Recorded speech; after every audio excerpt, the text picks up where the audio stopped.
Hello, everyone. Welcome back to the Erasmus Expeditions. We're here tonight with Session 0 for a brand new mini campaign that is kicking off here on the channel. This will be my first official foray into the world of darkness. This will be the first time playing or running Vampire the Masquerade. So I'm super duper excited to be taking on this challenge as well as this story. I have had the chance to play with all of the players who are in this game, though it has been a while for many of them. But I'm really stoked to get to it. So before we start to get down to business this evening, I'm going to go ahead and give the same warning that I give at the beginning of all of my games, and that is if mature subject matter and foul language are problems for you, then I don't know how in the world you wound up here, but you have taken a wrong turn, and you need to go back from whence you have come. But if those kinds of things do not bother you, then lucky you. We're playing a game where we're all going to be playing vampires, so it's going to get nasty up in here.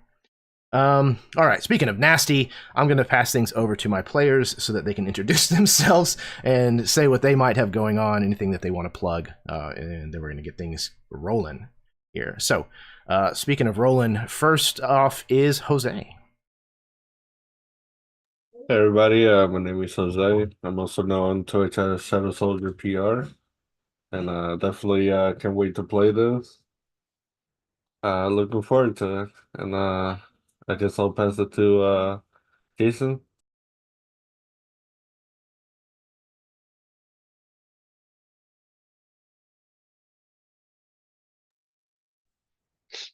Hello, I'm Jason.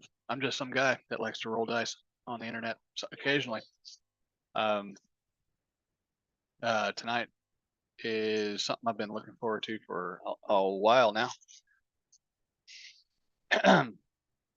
I love playing Vampire. Vampire was my first RPG experience way back in the 90s when I was but a wee teenager, and I have loved the system over all others ever since, and I am really glad to be a part of this group, and looking forward to the game.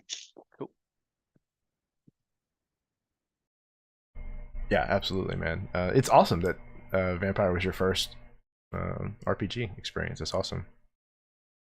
Well, hopefully I do it justice. But next up, I have no doubt, man. I love you, brother. You're amazing. All right, next up we have Sam. Hey everybody, I'm Sam. I've been around for a while. I float around. I play games on a bunch of other people's platforms. I've got a platform that I haven't used in like 5 years, so no point in plugging that.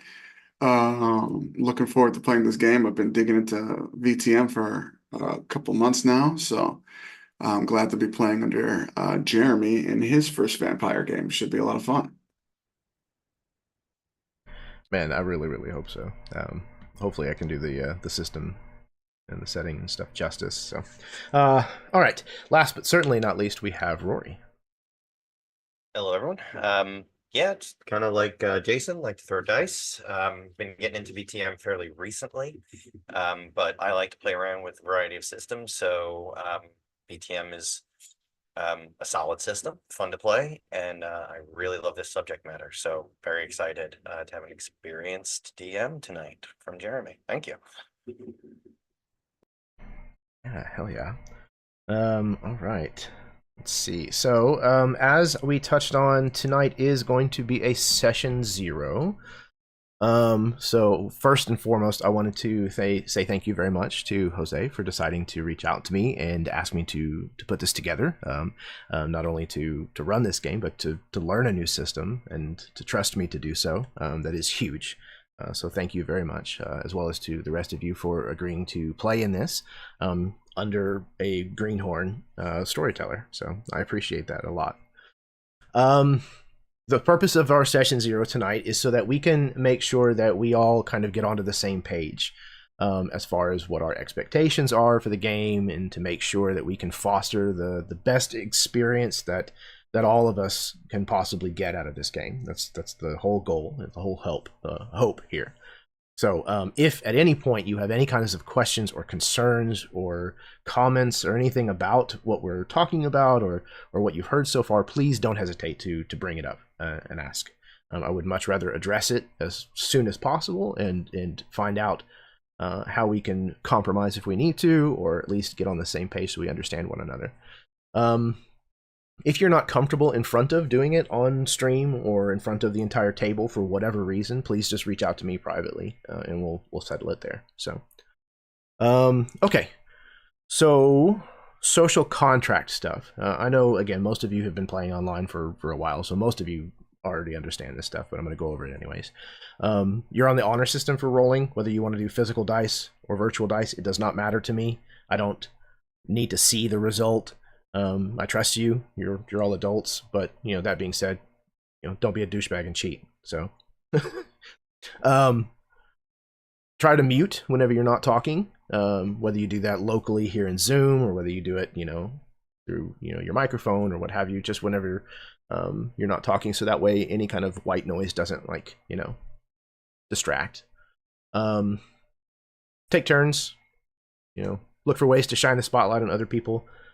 Like seek out scenes that you can have with the other characters. That kind of stuff is incredible. It leads to some of the best moments in the game. And again, from everything that I have been seeing about this system, it is very, very narrative focused. So I'm sure if you all have been playing this game already, you all already know how that works far better than even I do at this point. So safety tools. Obviously, safety tools are very important in any role-playing game, but I think especially so in a game like Vampire, where there is a lot of potential for hitting on sensitive subject matter for people. A lot of the stuff involving vampires is very violent, very gory, sometimes bordering on loss of agency. Sexuality and sexual assault and things are very close analogs, or sometimes even straight up involved in some of the situations involving the Kindred. So that being said, we want to make sure that everybody is comfortable with the kinds of situations that we're going to find ourselves in, and if they are not, that there is a method with which that we can establish a safe place. So we can veer away from sensitive topics and prevent anyone from having a bad time. So as far as the safety tools that we're going to be using, we're going to be using breaks. So I will typically hold a break, a formal break in the middle somewhere, usually a 10-minute bio break. But if you at any point have to get up and address kids that are running amok or pets that need to go outside or anything like that, please, if you're not involved in the scene especially, feel free to just take care of business. No big deal. So the other safety tools we're going to use, red light, green light.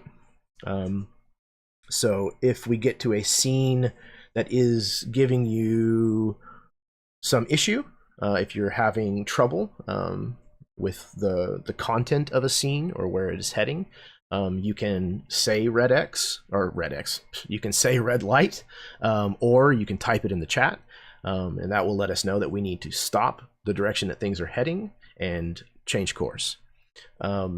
If you are okay with where things are for now, but you want to caution everybody to not go too much further in that direction, then you can say yellow light or type yellow light.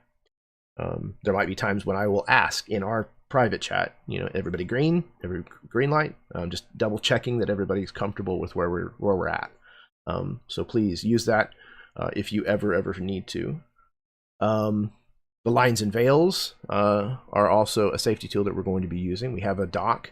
I'll share the link to that again after our session 0, where all of us can go in and put in things that are lines or veils for us.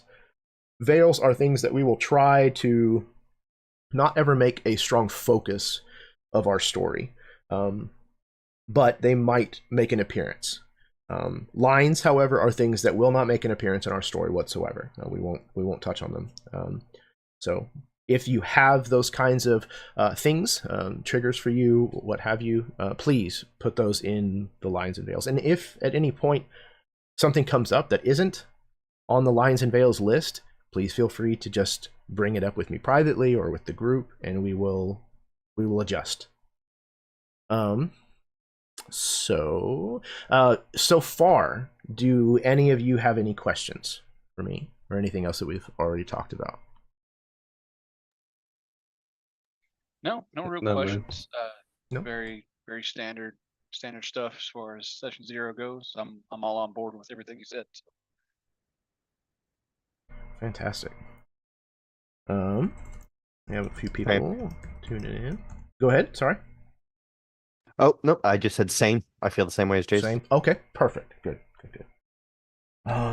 Cheat sheet in case you want to look at it for a quick. Oh, awesome. Thank you, Jose.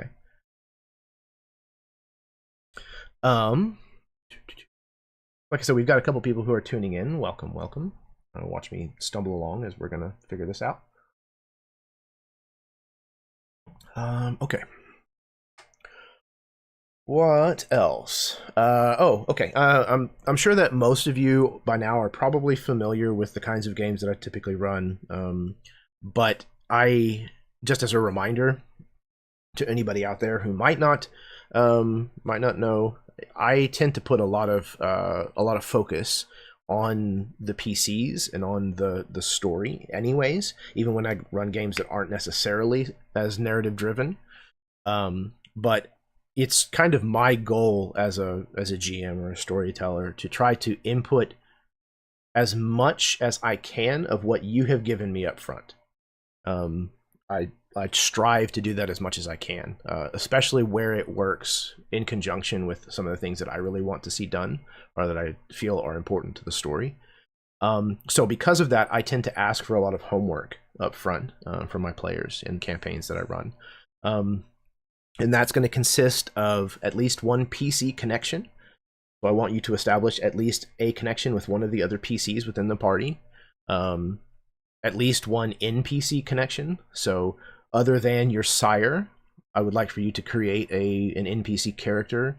Give me their name, kind of just a general idea of their persona, what standing they might have within the context of your character's story. The how and the who of that is up to you. I have also in our Google Doc a copy of the COPE list that I use, which is a method that I use in most of my campaigns. And what COPE stands for is commonalities of player expectations. So it's literally a list that if there is something in this game, or there's something that needs to be a part of this game for you to feel it hit the right notes, then put it on the list. If a car chase is something that you just absolutely need in this story, put it on the list. If somebody else comes along and they see car chase and they say, oh yeah, hell yeah, I want a car chase, or they just happen to also suggest that they want a car chase, then that's going to aggregate towards the top of the list. And then what I do is whenever I go shopping for plot points or story devices or what have you, I go to the COPE list and I start from the top. Whatever's got the most mentions, that has a higher likelihood of appearing in our game at some point. So that helps me tailor the game as much as I can to what all of you want as far as your expectations go. In addition to that, once I have some of that information from all of you, I will draft a small questionnaire specifically tailored to each of your characters that I will send you and get questions or get answers to those questions back. And then with all of that, I will build a story with any luck.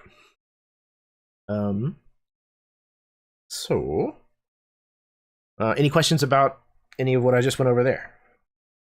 Or concerns? Or fuck yous? Or anything? No? Jeremy. Super good. Thanks, Jason. I appreciate it. Yeah, just one thing. I looked through the chat. I was trying to find the link to the drive, and I didn't see one. I don't know if you you didn't Oh. post it yet, or if I just can't find it. But if you Okay. could Yeah, help me I with that. absolutely will. My Facebook closed down, but if you'll give me just Yeah, no, take your time. Not even a rush. I won't add 2 anything to it shakes till of after a this anyway. tail. All right. Cool. So is there anything that any of you want to throw out there so far, or suggest?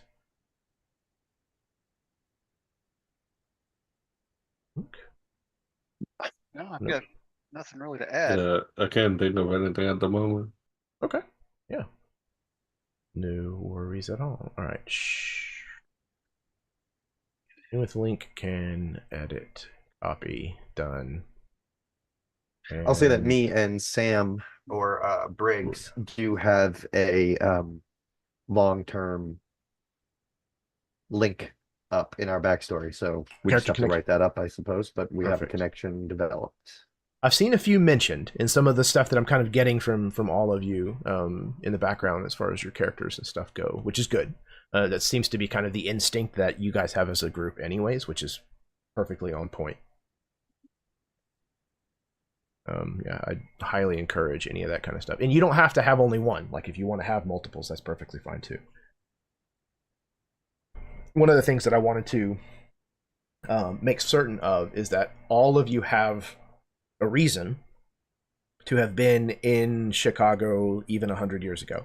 Doesn't mean you have had to have been there the whole time. It just means at some point, all 4 of you, about 100 years ago, were in Chicago. Whether you were embraced or not at the point.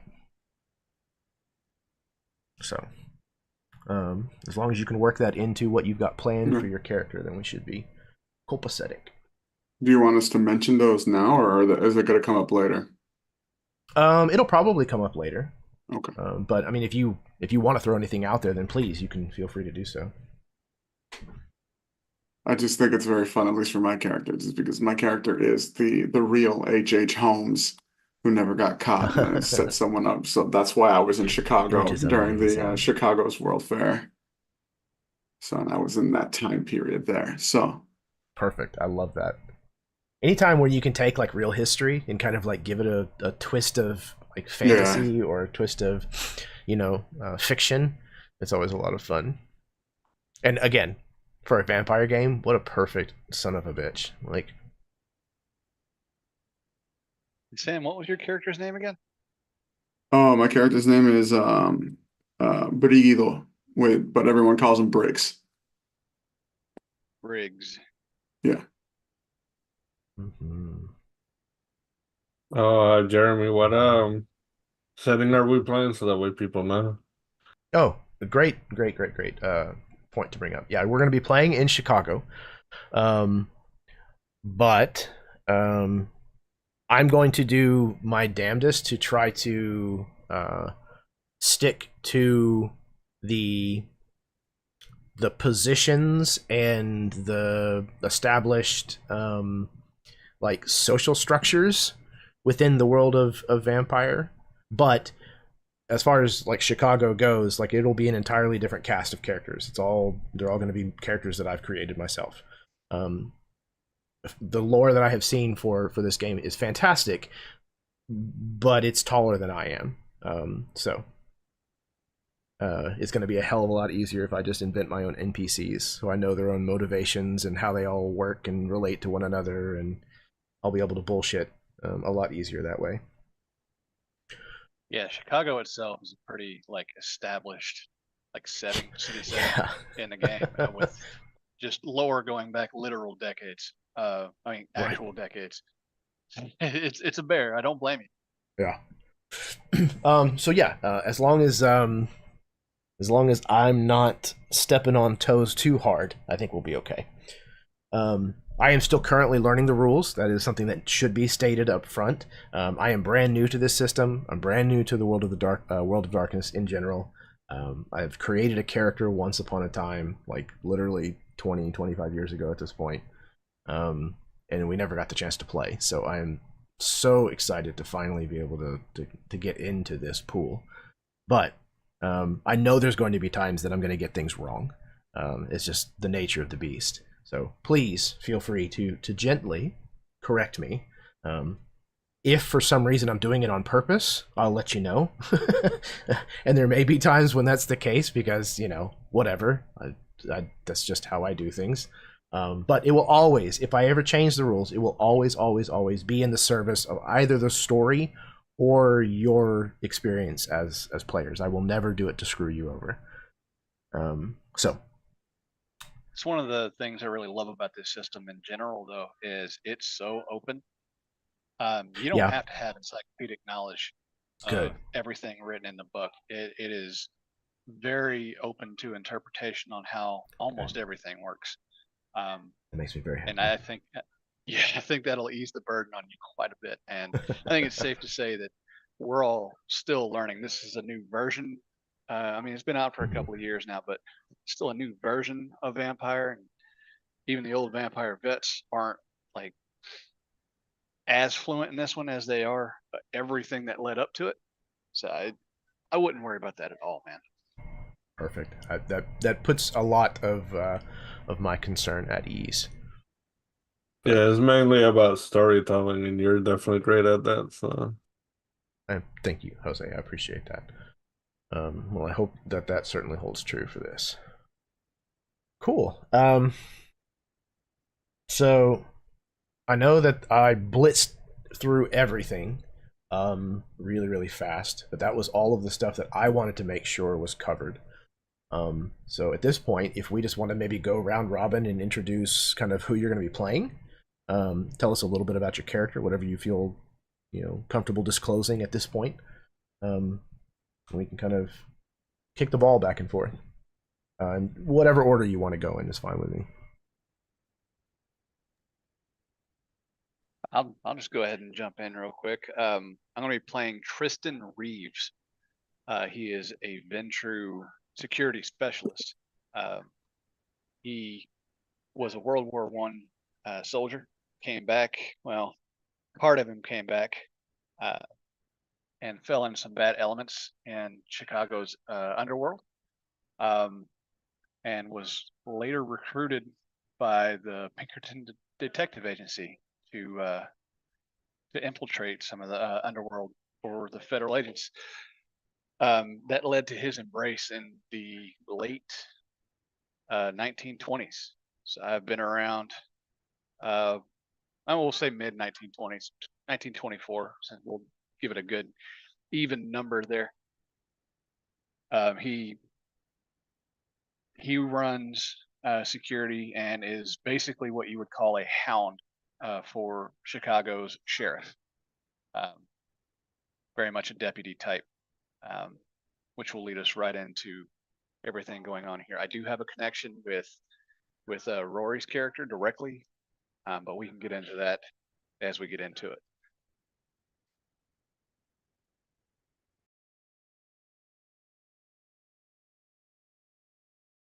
Anybody else? I'll jump in. Renée Rodin is the name of my character. He is from Paris, France, and he is quite old, though his trope is sort of the brilliant but lazy thief. He hasn't done a lot of work in his Kindred arts. And so even though he was made in 1792, he's still only considered an ancillary and has very little power. He has some connections here throughout the group, but he tends to return to Chicago every 100 years or so to meet up with his friend Brigs, which is why he was here roughly 100 years ago for about a decade or so, and why he's been here for a few years now and will probably be here for another year or so before he gets on the road.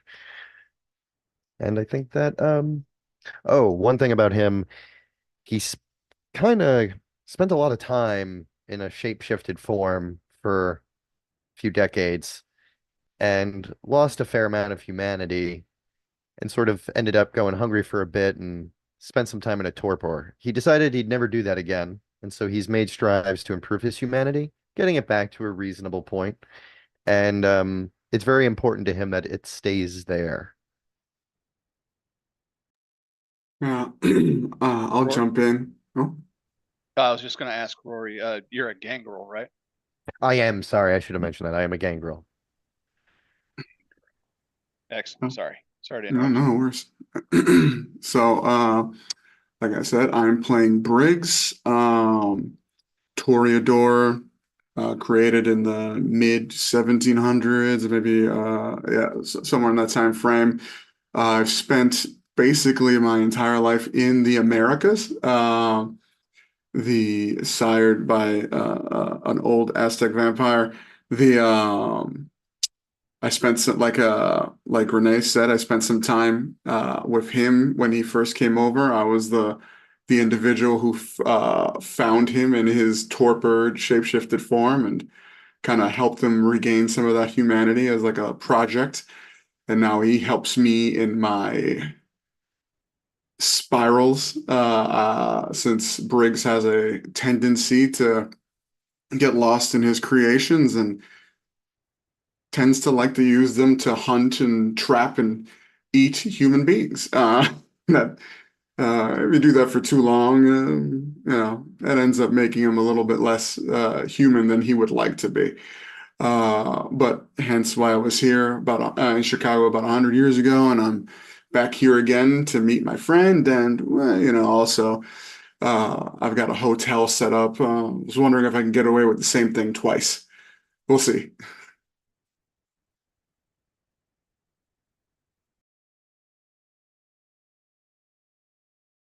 My character's name is Marco Romero. He was also turned in the early 1920s, and he's from Spain. He came from like a wealthy family, but he was like the outcast. And his sire ended up meeting him and saw potential in him and turned him.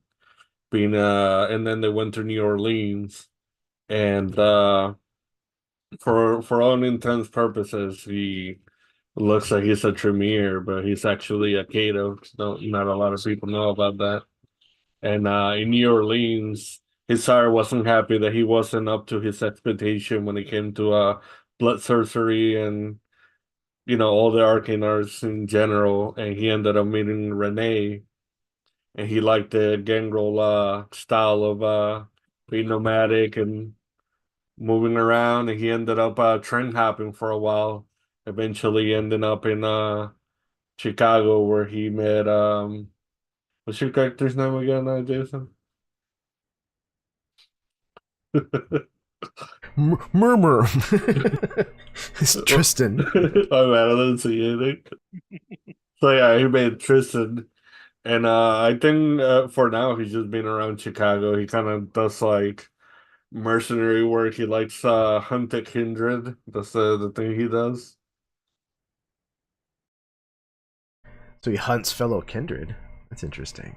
Well, runaway Kindred, Oh, those runaways. that Okay. yeah. Sure. Amazing. Okay. Cool. Yeah, I'm super excited to start kind of taking a deep dive into the what I'm sure is going to be a very, very twisted web of all kinds of crazy shit between these characters and what's going on in the background in Chicago. Cool. Yeah, is there anything else that y'all can think of that we should touch on or go over, or that you want to know? Like how Jason's sandwich tastes? Are we going with the blood hunt concept? Is that still Yeah. what we're okay? Absolutely. Very cool. Yep. Fucking delicious is how it tastes. That's kind of what'd you say? I said fucking delicious is how it tastes. You got to share with the class, Jason. All Yeah, right, you got you enough for better all of make us? enough for everybody next time. I already didn't get a nutty butter. Yeah, you better mail me a sandwich all the way to Florida. All I right. promise you, my front door is open to each and every one of you at all times. Incredible. Yeah. So whenever y'all mentioned that Blood Hunt was kind of what you wanted to go with, that's kind of where I pointed all my effort into learning what exactly that is and what goes into that. I actually had a run-in with a guy at my local gaming store He saw me like perusing the books on the shelf and stuff like that, and he started asking me what kind of systems I played. I told him I was learning Vampire the Masquerade, and he took off. Like he was like not like run away, like he took off as far as like, oh, what are you gonna do as far as the story goes? You know, blah blah blah blah. And he started just giving me all these fantastic pointers about things that I had not really thought of or connections I had not made between things. And after I talked to him, when I went out of town this weekend, I brought my notepad and my pens and all of the Underworld movies. So I've been like crunching movies and writing notes and stuff. So I'm super duper stoked for this. Because one of the things I'm excited about with a blood hunt is just the like there's the obvious action of hunting something, but the sort of politics of the fact that somebody can diablerize someone is very rare, and the fact that they can in that moment is very enticing, and so kind of very, very excited to play out like the whole who gets to do it sort of thing as the game plays. That's just very exciting to me. Yeah, that's definitely one of the really neat aspects that I've kind of been reading on, and there may or may not be something related to it in this game, maybe. James Richardson asked in the chat if I'm going to be using characters from the Chicago by Night second edition. No. Any of the characters that you meet will be ones that I've either made or they will be historical figures. Other than the PCs and the NPCs that they will create. I have looked at some of the Chicago by Night stuff, and it's not that it's not fantastic. It's just, again, there's a dump truck full of it, and I just cannot. There's no way I'm going to be able to become a master of the source material before I run this game. All of you would be waiting 5 years before I was able to finally understand it. So, yes, we are playing Camarilla. That was decided. So, at least as far as the last time we talked about it, that was my understanding that y'all went with Camarilla. Cool. Nick Gray was asking in the chat. Coterie. That's it sort of makes the most sense if you're going to be included in a blood hunt, to be Camarilla. So that's what made us lean that way, I think. Yeah, that makes really good sense for my understanding of it. Yeah, for sure. Cool. Yeah, a lot of the terms I'm definitely going to have to retrain my brain a little bit. It's not a party, it's a coterie. It's not a GM, it's a storyteller. So I'm getting there. Like, what are NPCs called again? They're just storyteller characters, is what they're called? It's just NPCs. NPCs, cool. yeah. There's a term that somebody was throwing around whenever they were talking about it's SPC in the book. Yeah. But yeah, everyone just says NPC. No one's gonna be Good. On that kind of note, I've done a couple of these like session zeros before, and I've seen it be a tendency to be forgotten. Are we going to touch on Chronicle tenants in this session zero, or since it's a one shot, is it not as important? So yeah, I'm aiming for this to run 4 sessions, but knowing the way my games go, it very easily could become 5. And I'm going to try my damnedest to not let it get to 6, but it could possibly get to 6. So, it's kind of up to y'all whether you want to bring that up now or whether you want for that to be revealed during the course of the game. I will, if you provide me with that information from your character sheet, I'm going to do my damnedest to work it into the story somehow. Gotcha. Yeah, I think Chronicle tenants are massively important. It feeds into kind of the social contract we have with each other about how we're going to act. Where good point. On the character we have convictions, and this is the stuff that we do. This is the stuff that drives us. It's like personality traits with D&D 5th edition, right? It's like all those characteristics there. That's what it is for our character. But Chronicle tenants are, as a group, these are the hard line, like, boundaries that we don't let anybody in the coterie cross without big problems. Okay, excellent. So that's a great question. Are you wanting to play an established coterie ahead of time, or are the tenants something that you would establish even if you weren't necessarily a coterie but plan to become one during the course of the game? I think Chronicle tenants are like It's more meta? superimposed onto the game itself. They're not Okay. actually like rules that we establish in I see. game. It's like what we're judged by the world itself kind of deal. I would also kind of put badass. it as like Okay. it's like the things that make us capable of being any type of group. Like for Mhm. instance, like if I was a serial killer character who just wanted to harm people, and one of them was a really fairly kind spirit who didn't really never wanted to just blankly murder people, we could not be in a group.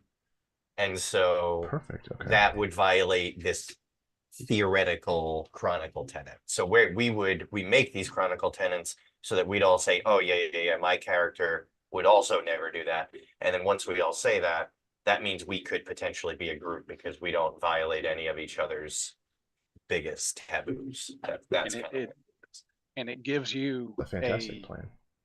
Gives you a mechanical way to keep us morally in line. Right. Okay. If we violate this tenant, then there is a mechanical penalty. Okay, cool. Yeah, I had not come across the breakdown of this at all, so this is incredible. So I would love to do that. Does anybody have one that they would like to start or proposition first? It's a good question.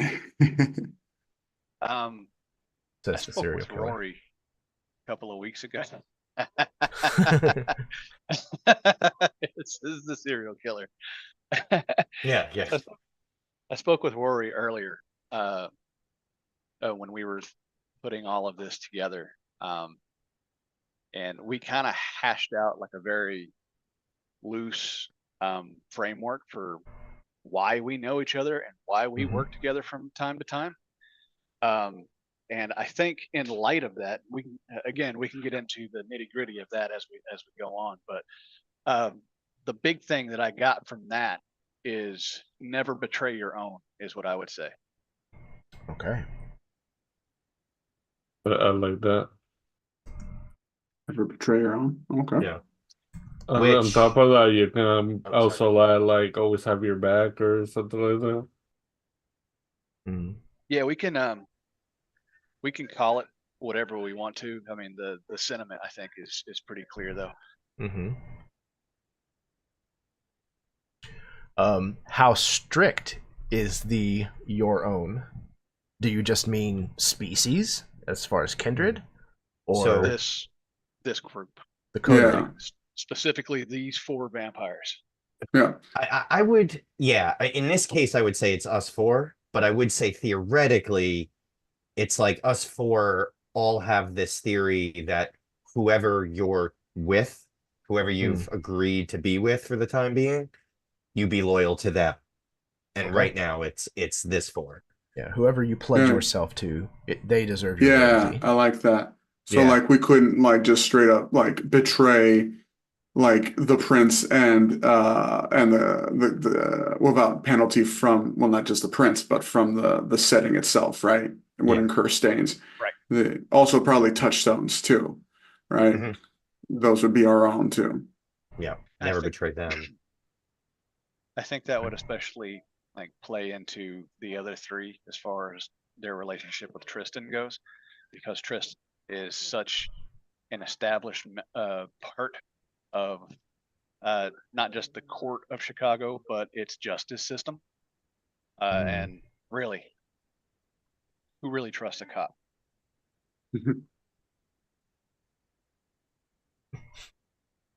All cops are vampires. Vampire cops. Sounds like a bad 90s television show. Yeah, it does. Vampire cops. Bad boys, bad boys. I was just about to say, what you gonna do when they suck your blood? Now I'm seeing What We're Doing in the Shadows like spin of like a cops episode. But with like oh the my NYPD God. Blue theme song. That would be real good. Amazing. Okay, Mo? so the first That's one we one. have is never betray your own, meaning mainly Mhm. the coterie or whoever it is that you swear yourself to. Yeah. Anybody else want to pitch one out there? We're pretty old. So something for Renee, and I just don't know, like I would need everyone else to say, like there'd probably be another way of saying it that could apply to more than just myself. But the one that I had in mind for Renee, because he is a thief, from the old world.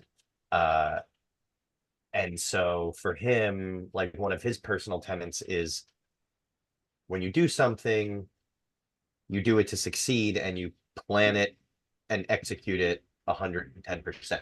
Basically, it's Mhm. like always succeed at your missions, put all your effort into your missions, but I don't know if that applies fully to everybody else. So if they could all tell me. You could call it like finish what you started. Maximum but effort also from maximum Deadpool. effort, actually, I think is perfect because, well, because he really like the planning for him as a thief was a part of it, like to know your mark and plan it so that when you do it, it'll succeed. Yeah. That would work out. That would work out well for my character. I'd be good for Ooh, that. yeah, Yeah. that makes a lot of Yeah. sense. Yeah. I think that's a pretty cool, pretty good Chronicle tenant. Get punished for, bailing on a mission halfway or something like that, or like being compelled to continue even though it's dangerous for us kind of deal. Getting Mm. distracted, if you allow yourself to get distracted on a mission by something stupid and then you miss your Hmm. opportunity, that would certainly be yeah, I think always finish the job. We can Always certainly finish the say job. that. We all know that it means, put in your full effort, finish the job, Yeah. plan Always it. finish the job. I think Always that's a finish good the way to job. phrase it. Yep, that works. Okay, Jose, Jason, that worked for both of y'all? Yes, it does. Yes. Okay. Finish. Finish the job. All right. Always finish the job. Okay, never betray your own. Always finish the job. Any others?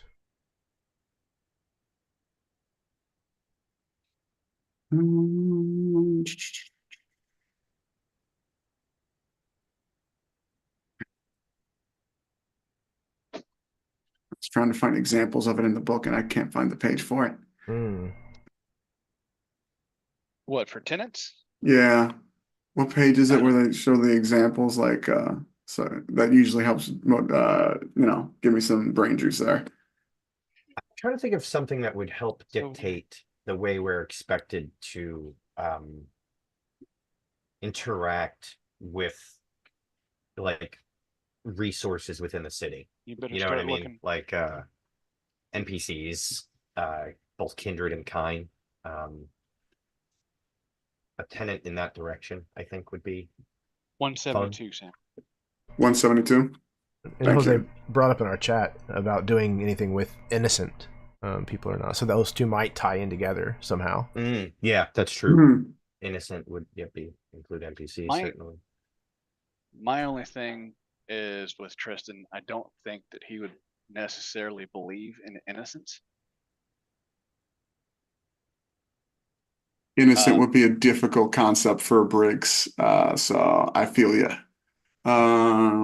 Yeah, I will say Renee, that's a big part of Renee. That's how he maintains his humanity and ties it in with his skills. Like because he's a good stalker and profiler, he actually does try to his motto is if you're gonna take someone out or risk taking someone out of the gene pool, make sure it's someone who's doing more harm than good.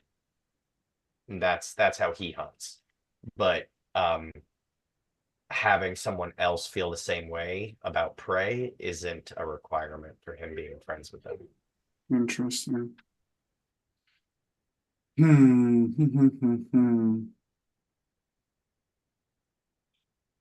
Man. There's a couple of examples here. Oh, sorry, go on. I was just going to say, so I could see some similarities in Renee's and Briggs' methodology as far as understanding who it is that you're killing, that it's not a random target.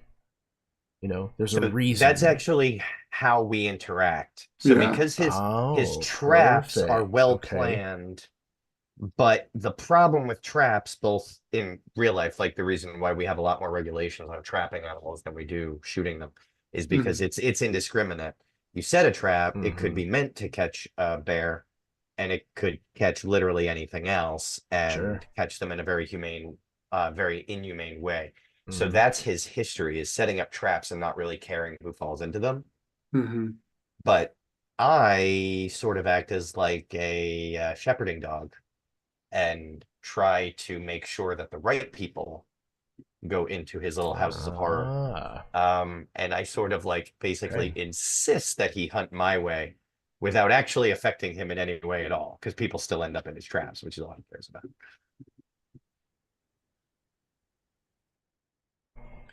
Interesting. Okay. So I don't know how to incorporate anything about innocent people or innocence in that. Marco, I'm sorry, can you tell me a little more about your character? Because we never got a chance to talk pregame with your character in mind. So where's he coming from again? Watch all of it. He was from Spain, and then he was probably like a decade. He was in New Orleans, and that's when he ended up meeting Renée, and they train hot for a while, and then he ended up in Chicago for a while. So he did a lot of the whole gangrel nomad thing because he just liked the lifestyle. Y'all So go watch TV in your room. and then he Yes, probably you do. ended up coming back at You some have a point remote in your hand. to Why does it not Chicago work on for a while. Okay. Okay. So the New Orleans scene. All right, cool. But like I said before, he calls himself as a Tremere, but you wouldn't know that he's a cative. And he also one of the ones that I saw that it will work for him, but I don't know if it will work for anybody else. Maybe you is stand up for the disenfranchised, because you know how Gangrel and a lot of the lower clans, they get mistreated. So, but I don't think that will work for everybody. So. How would you phrase that? Oh, I was looking at the book and they had the stand up for the disenfranchised. And I was saying that would work for him and probably for Renée, because Renée is a gangrel and he's a cative, but I don't know if it will work for the other two, you since you're like high clan, so Look out for the little guy, basically. maybe. yeah. But I mean, it's really more of a do, right? Not like a do not. Yeah, that is true. That is I true. would say, how about to suggest something, on the same track, but kind of like parallel. Only the guilty should suffer, right? And it seems like because I could see that kind of like pushing my character, because my character doesn't care if they're guilty or not, really in his head, but that would be the issue there, because since I'm in the presence of Renée, he's trying to get me to just be like, you should only like, what about this guy? He really deserves it way more than this other person does. And I'm like, I guess that's an added bonus, sure. Like. And timing wise, that's interesting because we're just getting back together again after a while. And when we're apart, you tend to go into your more spiral down the sadistic. humanity tracker. Yeah. You're starting a sadistic spiral. I kind of like that because it's like we got the power and we could, but choose not to. Yeah. And that kind of goes with the blood hunt that's going to happen. A drive to like snuff out the guilty. Right. Yeah. Okay. Yeah, depending on what they did, it could even violate one of our other tenets too. Yeah. Which, by the way, in case I don't know how aware of that mechanic you are, these tenets are like what we're weighed against, what our actions are weighed against. So if we do something truly like heinous, right, and that would stain our humanity tracker, our tenets would be what you would use to judge our actions, right? So, like, if I were to do something heinous, but it was aligned with, like, slaying the guilty, it might reduce or eliminate that stain. Yeah, that's perfect. I like it.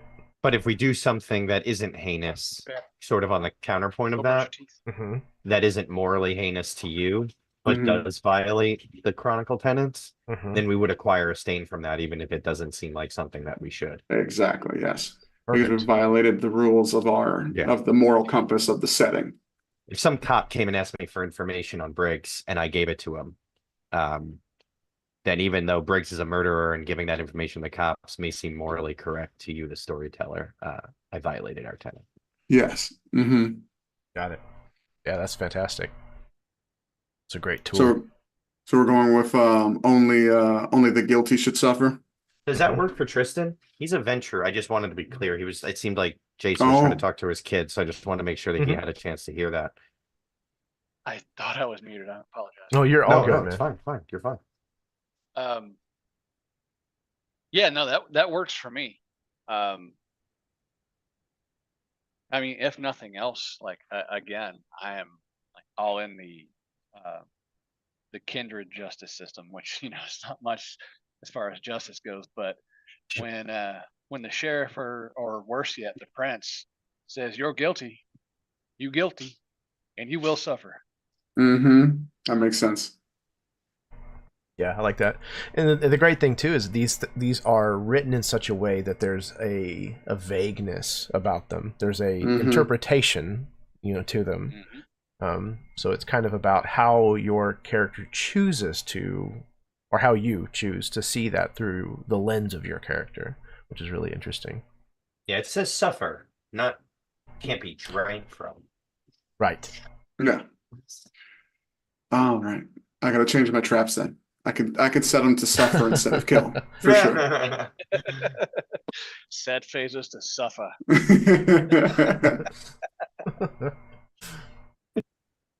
That's really cool. Trick that dart. Okay. Yeah. Are there any others? Any kind I of think- stipulation about like how you feed? Or is that a personal thing for each vampire? I imagine it kind of is. That's personal. That's Okay. part of your character creation. It sort of gives you a skill and then dictates sort that's of the hunting styles and stuff. Yeah. Yeah. Yeah. Okay. Yeah, Oh, exactly. the predator style. Predator Yes. style. Predator If style, you that's what want, it you is. can find out like from each player, like their Yeah. feeding style or their predator style and things like that, or Mhm. their disciplines. Yeah. Yeah. Because we got 3 tenants now, and that's pretty much the gold That's what you standard do? there. Okay. Cool. Yeah, Perfect. 3 is perfect. Excellent. Yeah, Got so that written down in the I session. think that's a zero good notes. solid framework about who we are. Perfect. Also, I'd like to say, good job on us. We got that done way faster than any other game we've played. Yeah, that was quick. That was pretty Usually good. takes us a week to come up with Chronicle Tenants. Yeah. Yeah, everybody's got to like pause and like consider. It's like, well, shit. It's like, fuck, what do we do? It's like, I don't know. I mean, Anything goes. I'll tell you, my My predator guy. type is pursuer, aka I think stalker. I think in one place it's written as pursuer, and another one it's written as stalker. Oh, cool. Basically, it just aligned with what I was trying to do with being observing someone and seeing who they are before I eat them. So a pursuer or stalker does that. I can use either profiling or I think stalking. Shadowing to perform this hunt. Yeah, I think that makes a lot of sense. You're methodical, you're cautious, about it. And I paid That 3 definitely extra tracks. XP so that I have both of those specialties, both shadowing and, Nice. and profiling. Okay. Cool. Does anybody else want to touch on what their hunting style is? Marco went with Sandman, and I took this Ooh, what is stealth that? break-in. I break into people's houses and feed on them. Ooh, interesting. while Okay. they sleep. Yeah, while they sleep. That's You fucked freak. up. To happen. I mean, it's all fucked up in the end, but I shouldn't talk. that's what makes it so much fun. Yeah, I'll elaborate on mine. Mine is Yeah. I think it's called Trapdoor. Yeah, Trapdoor. Very much like the Trapdoor Spider. My hunting style involves setting either simple or elaborate traps, and either trying to draw people into them or just waiting, or just waiting for them to fall into it on their own. Which does lower my humanity. So I'm starting this at humanity 5, so that's fun. Yeah, that's mine. I also intend to like expand it a little bit for like setting mini traps and like people's cars and stuff as like a fake mechanic. Just being like, oh look, his brake lines fell apart or whatever, and he crashed. And like, oh, I'll save him. No. Yeah, it's Tristan's terrifying. feeds into uh, not only like the humans that he's around, but also plays into his venture restriction. So I took a newer Predator style called Business Owner, and basically Tristan runs a security firm, or is the shadowed hand behind it. I have a fake alias, member of the board, and it exclusively hires former military operators. So I feed off of the broken ones of those, the ones that left part of themselves on the battlefield, strong PTSD, strong paranoia types, and I feed off of them. Interesting. Nick Gray was asking you, Sam, where does the Trapdoor Predator style come from? What's the source? Oh, it's the player's guide. Player's Guide. Okay, for the Yeah, fifth edition. the Vampire the Right. Masquerade player's guide. Yeah, This right book there. right here. Perfect. Mhm. Okay, Nick. Good Hopefully that stuff. answered your question.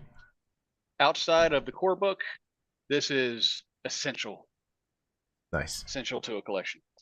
Yeah. And also, you could find it pretty much on like if you look up, I think it's like the SRD, essentially, like the White Wolf website. Yeah, Mhm. you could it pops up in there. Fantastic. Cool. Trying to think if there's anything else that I need to get across or that I need to bring up. I don't think so. Is there anything else that y'all feel like it's essential to bring up or touch on? Something like the tenants or that you just want to make sure is brought up? I kind of want to touch on That- something that we're not touching on, just to point out that we're not touching on it. Sure. And that's that we could usually have put our points together towards a shared, and my brain's been drawing a blank on this for like 10 minutes. I wanted to bring it up. What's that word? Like your hideout, your Haven. I'm talking Haven. about that coterie Thank points you. and whatnot. We could have shared we could have put our personal XP towards coterie XP towards making our hunting area more conducive. Now, what that technically means for you is mechanically, since we don't have any points put into our domain for hunting or anything, you'd have to run our hunts at the hardest difficulty. So I don't know exactly how you want to work that, but I can understand why we wouldn't, because we're not even really a coterie and we're coming together for this hunt, which is a very, very time specific thing that doesn't last very long. So I don't know how you want to do that, but that's something we haven't touched on, but I can see good reasons not to. I was Okay. gonna say I could to throw an option out there as to why we might have that leniency that you're wondering about for a hunting grounds. At least what I'm working on here, I have a haven in Chicago that I'm currently running, Which makes which sense is for like your character. yeah, Absolutely. which I'm running another hotel. We can use that like any kind of rules for that. I think my character's old enough to warrant at least some domain. Yeah, I would say so. Even which I was just gonna put points into my haven, and it's haunted. It's a haunted hotel, and that's my attraction, right? Which I'm just playing off of my namesake. I'm not named H.H. Holmes, but I did set up the guy who took the blame for me, and it is the original building that H.H. Holmes did his deeds in, which is it's set up Fantastic. as a gimmicky thing, but it is haunted. Uh, and I use that as a cover for, feeding. That's Uh, awesome. I just actually meant, those specifically those hunting roles that he's gonna have to like. What's the name of that term? It's like lean or port, Lean. whatever that is. Yeah. But what I'm saying Yeah. is since I have a base established here, we can Yeah. use those points around my hotel. That's what I'm saying. Does that have lean points on it? I didn't even Well, realize. it's based around a haven, is my understanding. Jason, correct me if I'm wrong, since you're the expert on this. That would be okay. So there's two types of havens, right? There's your personal haven, right? Mhm. That's what you spend on your character sheet for yourself. Coming together as a coterie, we can have a coterie haven, which is kind of a communal area that we all control as a group, which gives us domain. Which the domain is where excuse me, the domain is where we'll find our lean and our chas and our Portion. I don't know how you say that word. Those are the three Portillion, that's characteristics of Right. The other option would be to just ignore it, since it's just like for 4 or 5 sessions and it's not that big a deal. That's the for real. Well, so the Like- only reason I brought it up is what is he going to have us roll against in terms of difficulty for hunting? No, I mean he could just set a DC I have basically. a question Absolutely. about that. Tristan, he works for the sheriff, so wouldn't that give him some power over where to feed and stuff? Yeah, I would say that Being a hunter now. we have known each other for a while now. This is not the first time we've met up. And I don't think this would be like an at chance, like putting together all willy nilly. Right. We've known each other for a while, and I don't know. This is just what I was thinking. If you guys don't like this, then we can drop that altogether. But I feel like for this, Tristan has recruited y'all's help specifically to come together for this hunt because hey, That makes sense. you're the only licks I really like trust to not get involved with court politics. So I want to work with you more than I want to work with the other hounds or even the sheriff. And we can use, I mean, Briggs's hotel could be in that domain that I kind of like preside over while you guys are gone. Because I never leave Chicago. Yeah, I'm always here. I'm always developing that. that would make a lot of sense for me. Literally for you to call my character, since for a fact I never put my head up. Like I never speak up at anything. It's just like I'm focused on my task, and you might be like, "Hey, there's the blood hunt coming up," and I'm like, "What? Oh, yeah, that sounds like fun. Sure." Like, And knowing, I can't word today. Knowing your predilection for depraved violence, I may like have yeah. your hotel in a spot that it's Chicago. It has a reputation. Yeah. If people go missing, it's not really too big of a deal, and I can clean up the mess. Yeah. And as long as you were able to leave a mess that was cleanable, Yeah. we have a good working relationship. Honestly, I might be one of your standard go-tos when I'm in town to like clean up any or get rid of any kind of issues you might have. It's like I can't be associated with this disappearance, so can you, do that for me? And I'd be like, yeah, sure, fine by me. And both of you are associated with me. My character's not like some world famous tracker, but A, gangrel, B, has bloodhound, C, stalks and investigates people. So if I'm in town and there's a blood hunt coming up, certainly might get a phone call given that scenario. So then I'd easily get pulled right on into that. I'd probably be staying with you, Briggs. On page 157 of the player's guide is a breakdown of coterie types. There's one that would kind of fit this story beautifully. It's called a VAME. It's basically a secret police type of coterie. You guys work indirectly for the sheriff through me.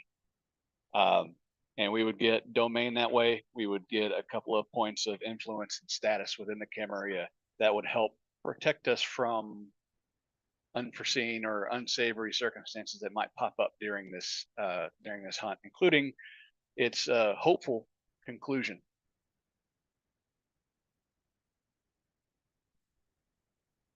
I don't know if you guys are interested in that. Yeah. I like the sound of that. Yeah. Yeah, the coterie type sets us. I mean, I have a point in Haven, but I'm really a traveler, so I could certainly sack that point and donate it to the coterie to add it into there. I know that is that's a standard thing to do. Now, the only thing is I also have a disadvantage attached to that too, that my Haven is creepy. I suppose I could pick a different one if need be, though. Well, you could That attach would it to mine. Mine's already haunted. Creepy works perfect for the hotel if you want to just like throw it on as like one. Oh, that's true. It could Yeah. apply. That could apply to the coterie that I'm attaching this point to. So yeah, that works. All right. Yeah, see, I mean, Tristan's going to have his own like sweet haven. Yeah, Yeah. and you should. Yeah. And then, But then Renee, we you're also chilling at my have- place, so yeah. Yeah. Yeah, we also have this hotel that has specific designs for us, not necessarily other K-Night or Lick customer bases, but specifically for us to operate out of, and allow us to let our hair down, as it were. On page 168, it gives a pretty worded breakdown of what a VAME coterie is. I don't know if you guys want to look at that or not, but it gives us a chast of 1. And in the core book. And how much are chest points? I think that's pronounced chase, but how much are those points? This particular coterie type gives us 1 point of that. And I'm No, but I looking mean, up domain rules. I mean, how 195. much does it cost to add a point to it? Like, can we take my point from Haven and add that to it and get an extra point in that? I mean, Or does it cost 2 or 3? Does it cost multiple? It should be 1 per point. 1 per. Okay. Okay, so the chase describes, just for clarification's sake, for Jeremy's sake as well, chase describes well-stocked, vulnerable, and rich domain as a hunting ground. 1 dot in chase provides the coterie with a default hunting ground of 1 city block or suburban gated community. So a smaller area that is ours, that no other kindred is allowed to hunt in without our express permission. And that's how that works. That's right. So the difficulty, the DC that we're rolling against when hunting, if we're hunting in that domain, is mechanically formulated by this algorithm. But when we hunt somewhere else, the storyteller dictates it based on a variety of things that just make sense. Now, if we choose this, it's like choosing a predator type in a way, because this will give us 1 dot of chase, tomato. But we can spend coterie points to up that if we want to, or add clan specific bonuses and benefits. Hey, Burn. So we could make that better. We could add like lean and Portillion or Portillon or Protean. I don't know how you say that. But you'll because- probably definitely go for making defeating easier. I think what I'll probably do is I'm gonna drop one of the disciplines I was gonna grab, and I'll add 6 experience to it. I don't think you need to drop one of your disciplines then. Yeah, that's a lot. Yeah. It's Yeah, already, yeah. If you could drop a merit, I'm looking up actual rules for the coterie system. and we do get 4 points, 1 for each of the Yeah. players in the coterie. Yes, that's exactly the number I was looking for. So that So, number we get to add in whichever way we want. So that's 4 points right there. And then I'm going to add my Haven point because I don't need it. Again, it kind of fits my character to not have one. He's just sort of a vagabond traveler anyway. So Does that take away experience from you though? Like, because the coterie points are kind of free, right? And then we can spend leftover experience points that we have that we didn't spend on our personal character Yeah. on the coterie. I just took itself the as well. merit that I had spent experience point on.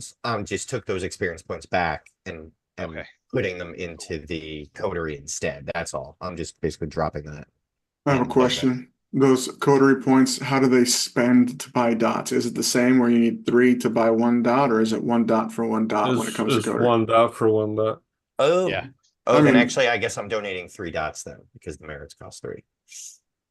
Well, no, you might not need to donate any. If we're just looking at Chase, we've got enough points to get what is it, 4 points in Chase. We 5 might- points technically because we start with Yeah, 1. yeah. We might not need, I don't see why we would need anything else for this kind of a short-term type deal, you know? Yeah, I think the Portillion is sort of It's unnecessary. just security, yeah. What is the lean exactly? Interactions with the kind in the area.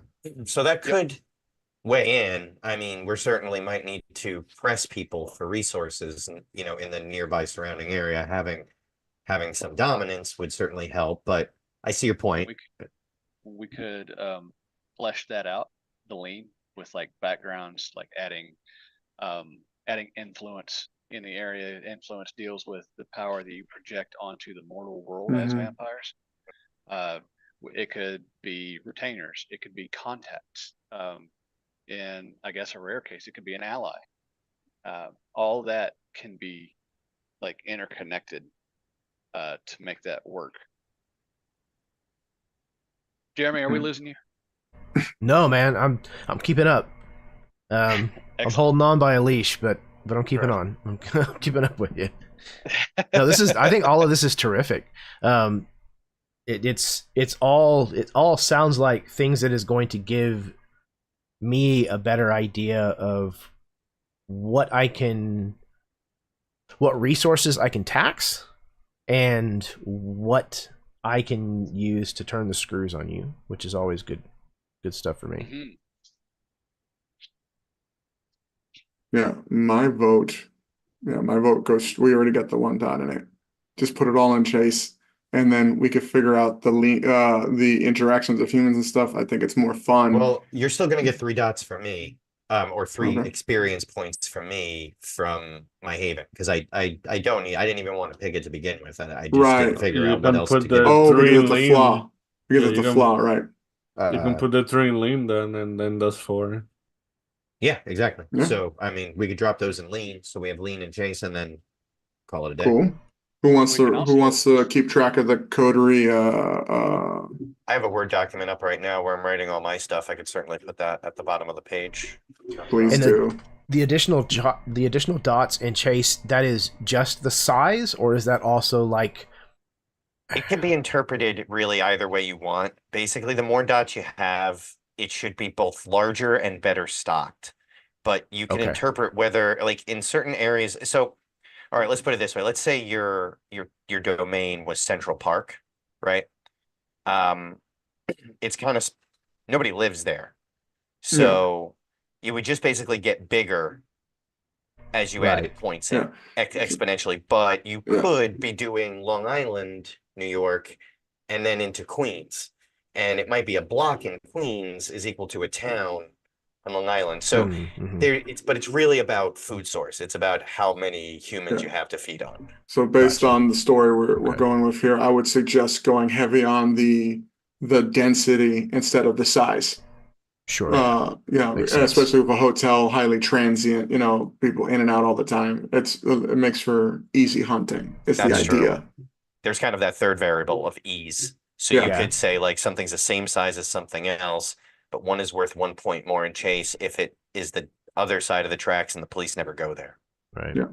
So it sounds like maybe you are near or have control of an area that might contain something like a port or an airport or a train station or something Yep. like Soup that, where kitchens. there's a ton of Definitely. people coming and going.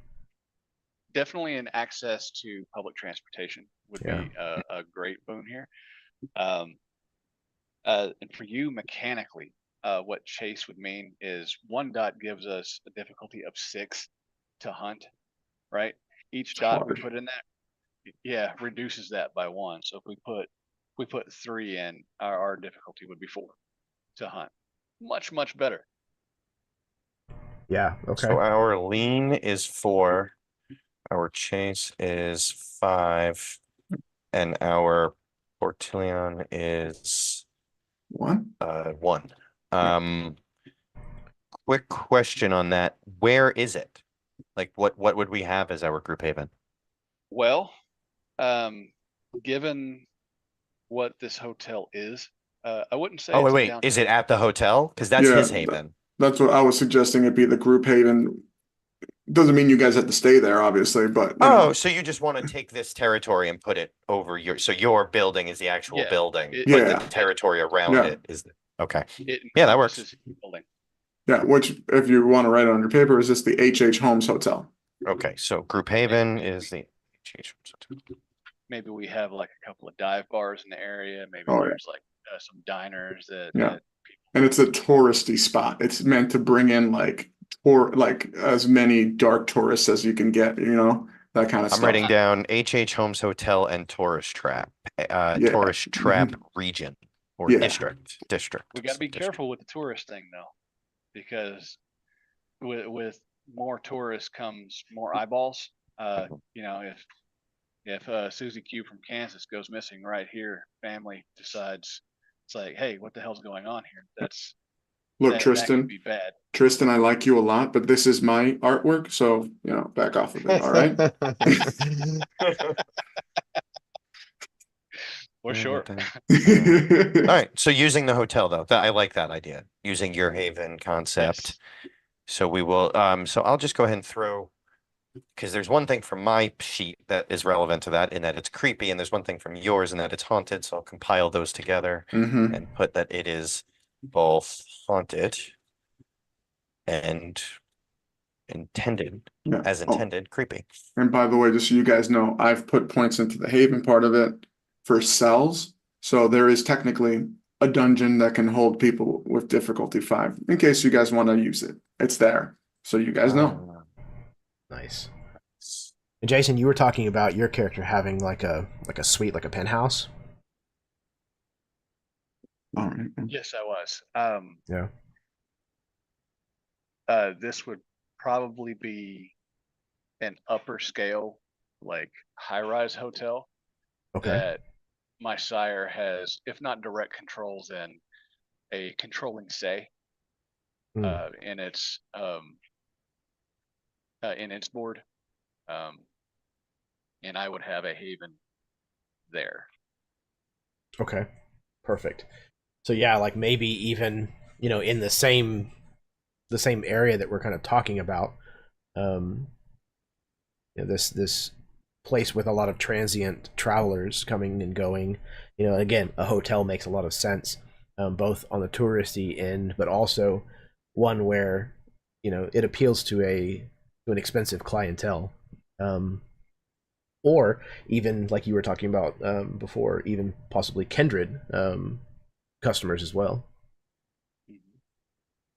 So yeah, Yeah, I could see picture boons you being having traded Mhm. to be able to almost do some depraved shit without being under the watchful eye of cam, as it were. Does that sound like something that you were thinking, like, Briggs? Yeah, that makes sense. Yeah. I don't want to go like full on hostile, but something.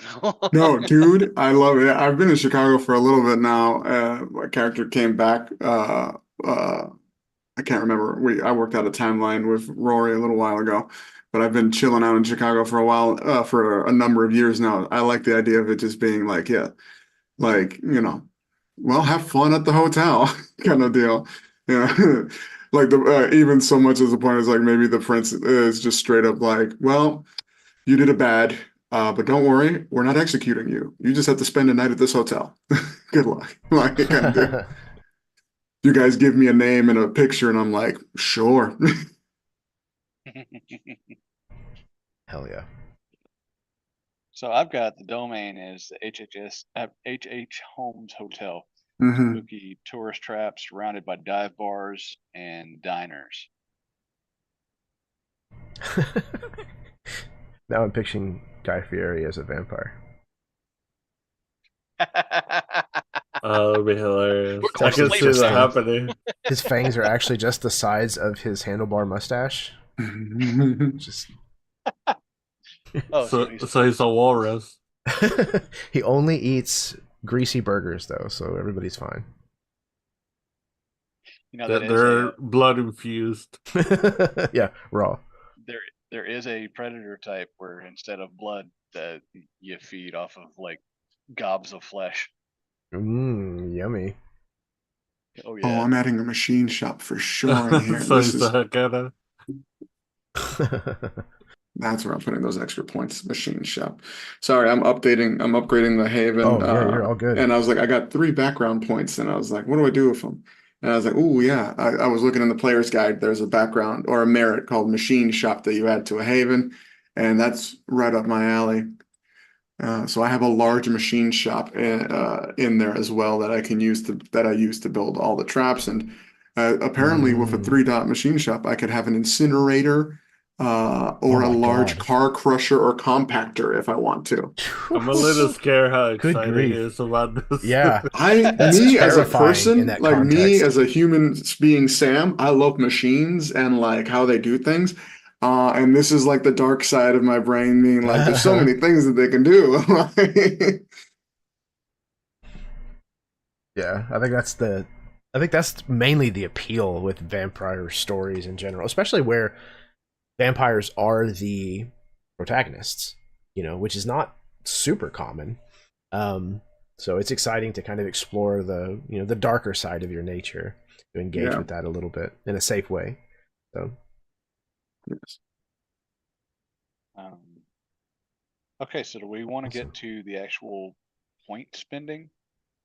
Yeah, that might be a good idea. Yeah, I mean, it sounds like it. We've kind of touched on it a little bit already, so might as well. Okay, so let me turn back to one.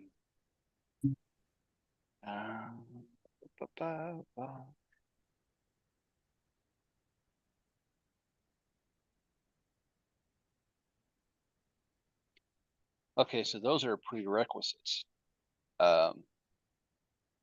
Would have to have influence and status. I think I can easily pull that off. But that's a pool. Like as a group, we have together an influence of 3 and a status of 3. I think I can cover that all by myself as far as that goes. As a matter of fact, I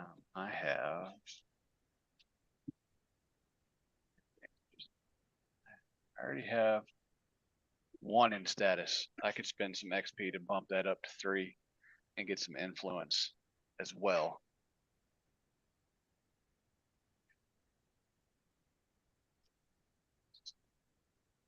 I need point spent. I have to write down what I'm spending my points on so I can keep it straight in my head. I hear you, man. Are we talking about experience points or like our backgrounds and stuff like this? Just the experience. Experience. Yeah, I've already rolled up Tristan, so he's already on paper, but I haven't spent any freaking experience points, which leads me to Same. Jeremy. What did we agree on? Did we agree on 35 or are we going more? No, 35. 35 is what I thought. Yeah, I think 35 is good.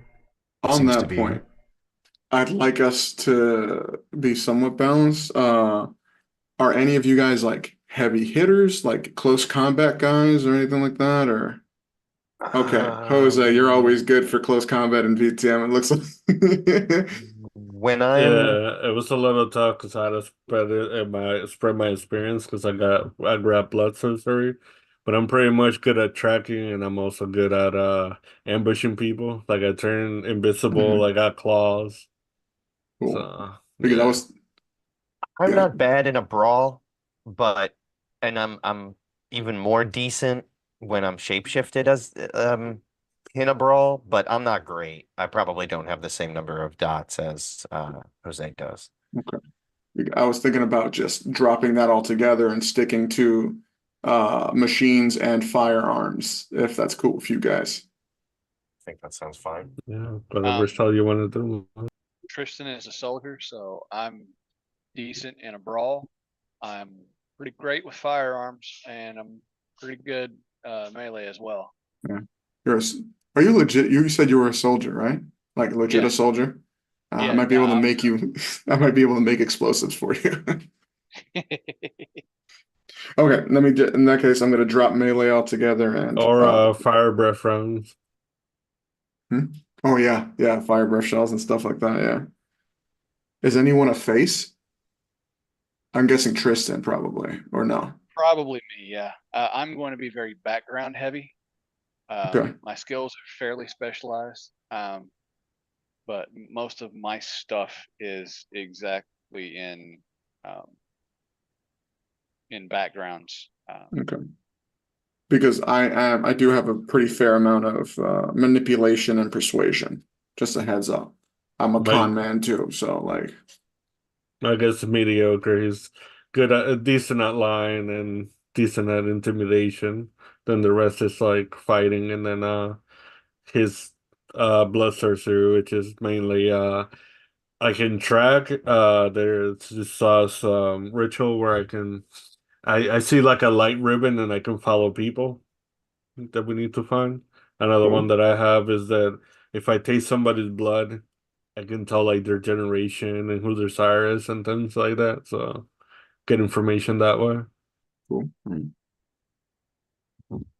I'm more, smart and stealthy is pretty much my stuff. My charisma and like my manipulation is poor.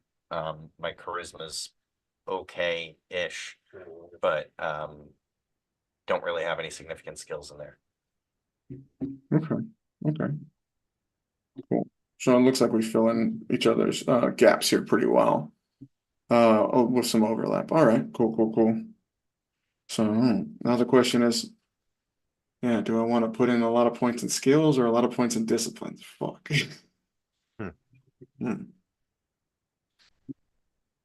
Oh, while you guys are thinking, Jeremy, one of the parts of my backgrounds that are important is we have to do like 4 points in floss, which is for me, I ended up picking adversary, 4 dots in adversary. Okay.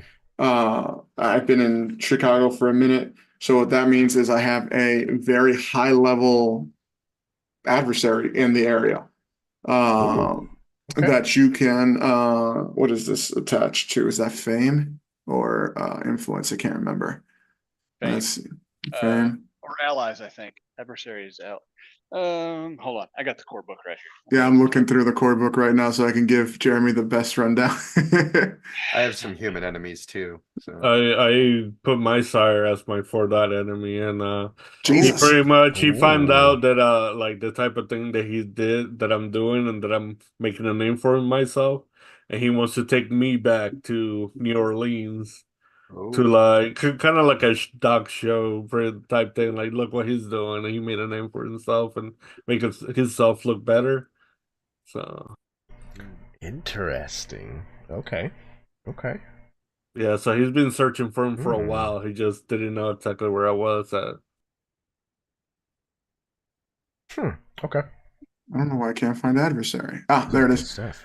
So yeah, that's so 4 dots is basically Primogen level, or someone from the Anarch Revolutionary Council. Um, so I don't know if you want to just hold that in your back pocket and surprise me, or if you want to work out who my adversary is now, we can do that real quick. But it is someone of are you familiar with what Primogen is? Mm-mm. Primogen, go on. Yeah, Jason, if you wanted to. Sorry. No, you can go right ahead, man. I keep trying to jump in. I don't want Basically, Jason's the such a Primogen, nerd. yeah, No, Primogen I'm is kidding. basically the oldest vampire of a clan in that area. Oh yeah. Okay. Yeah, So yeah. yeah, and they usually have like if they have the title Primogen, it means they have that seat called Primogen in the Camarilla count power structure.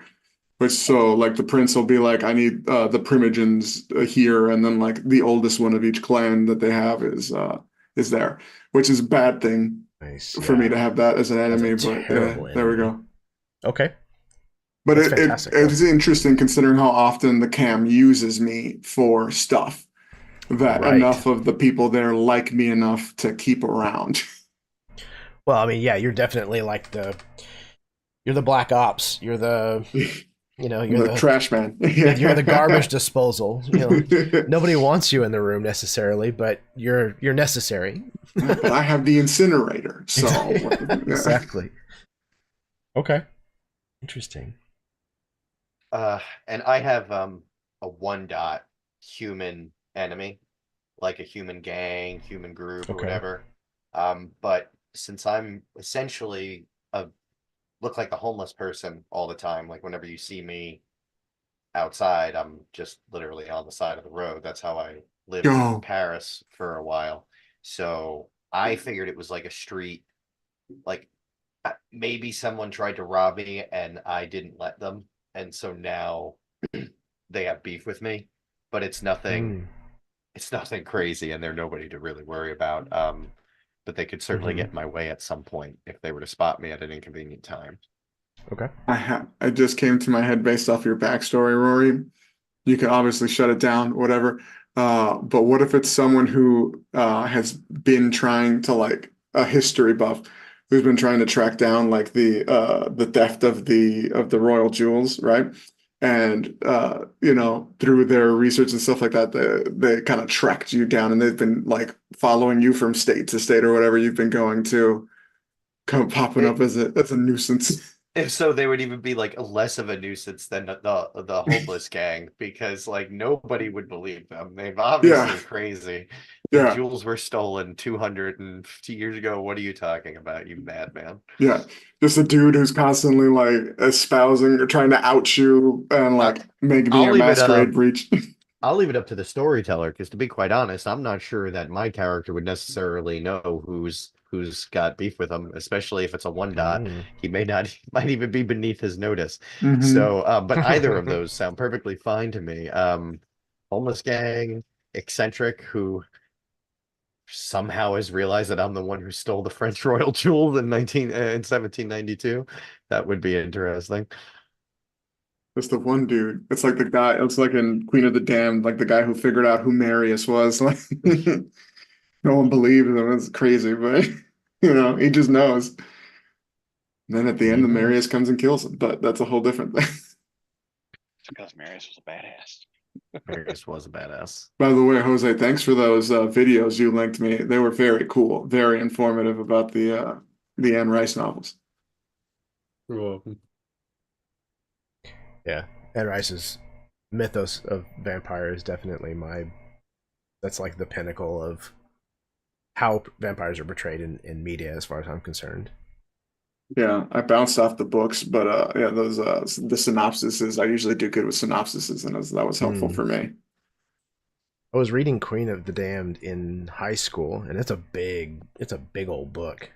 I got about halfway through it, and then my backpack got stolen, so I never got to finish reading it. So Ah, the movie was, Was yeah. I love the It was movie. much- It was okay. It's not a good movie, but I love it. Interview? I Interview? I like can get Interview on with a that. Vampire. What's that, Jason? I can get on that. It's a bad movie, but still enjoyable, just Mhm. because it's kind of just Mm, hokey. Mhm. But the book was just like a whole different animal. Yeah. yeah. It was intense.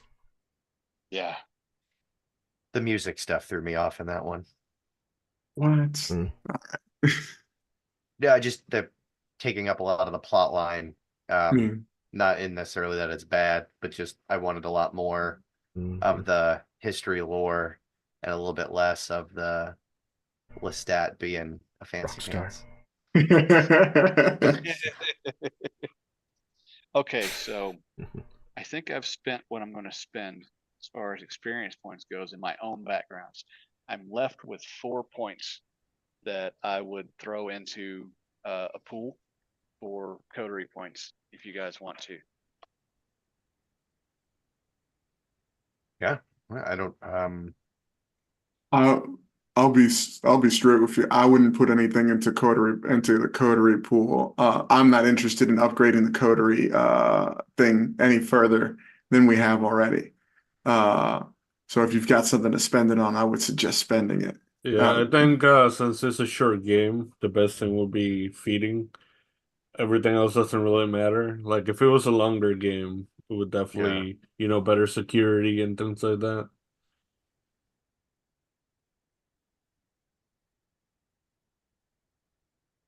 Hmm. Goodness.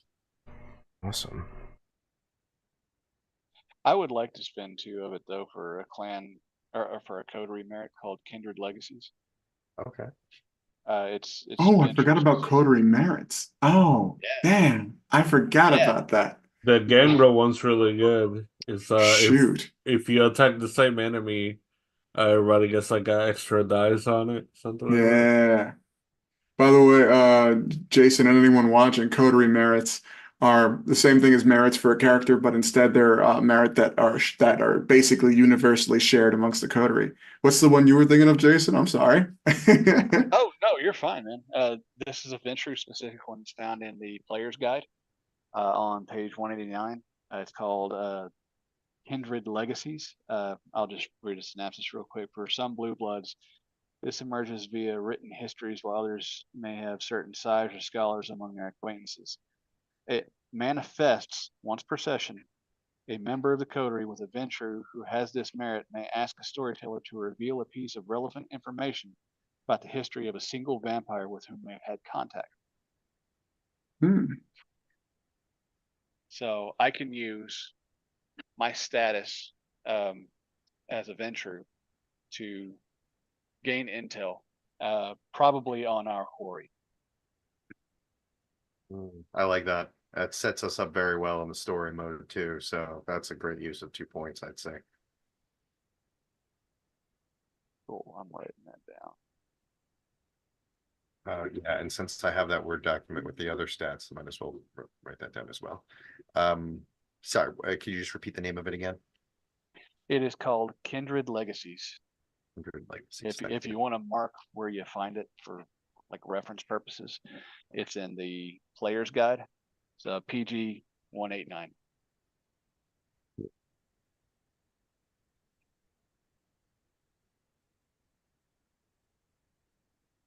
My pedigree and my status, my station, is very, very important to Tristan. Nice. Yeah, I really like the idea of like because a blood hunt, from my understanding, it's a thing that is announced and it's like an open Yes. game, basically. Okay.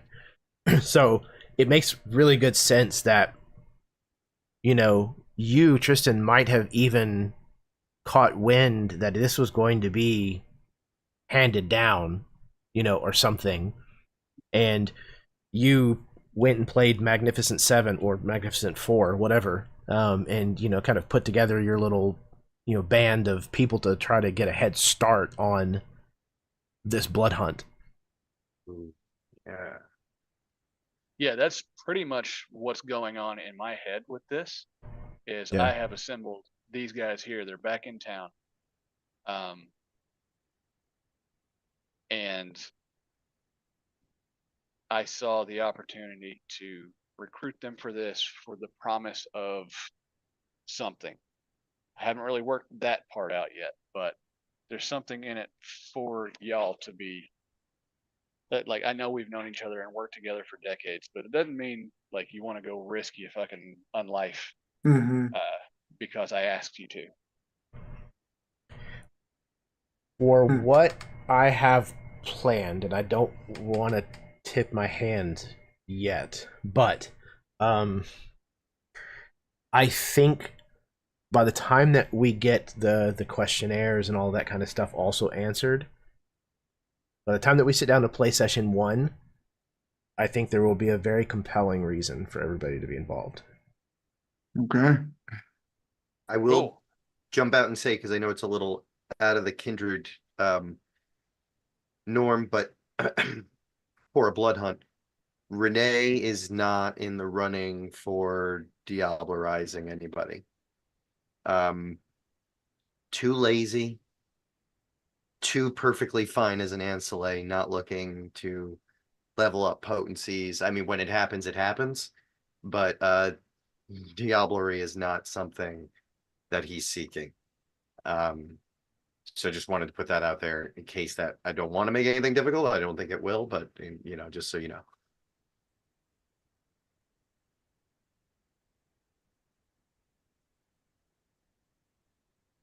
His main thing is he feels very comfortable around people who do have a lot of power. So if one of his friends or associates were to have that power, that would be perfectly fine by him. Jeremy, do you have it worked out at this point who the prince is? I do. Yes. Let me And get or to... the sheriff? Yes.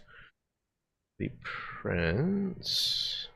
Both of those are going to be fairly critical to Tristan. Understandable. Okay. So the prince's name is Beth Coughlin. Prince Beth, B-E-T-H. Elizabeth Coughlin, but she goes by Beth. C-O-U-G-H. Yeah, Coghlan. Coughlin. I'm still working on things like what clan that they're going to belong to and all of that kind of stuff. So I don't have that information yet if you're seeking it. But okay. I can at least what give you about the name. Sheriff.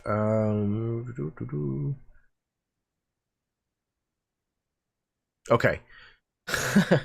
So it's a Greek name. So anybody with Greek heritage, cover your ears right now. Aristolis Vorvolakis. Oh, spell that, sir. Yes. Aristolis. Aristolis.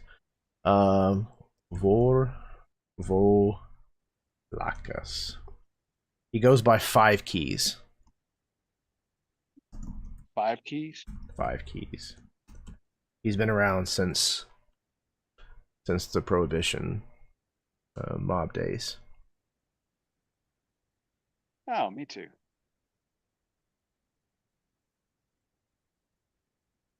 Five keys Vorvolakis. That's kind of what he's known as.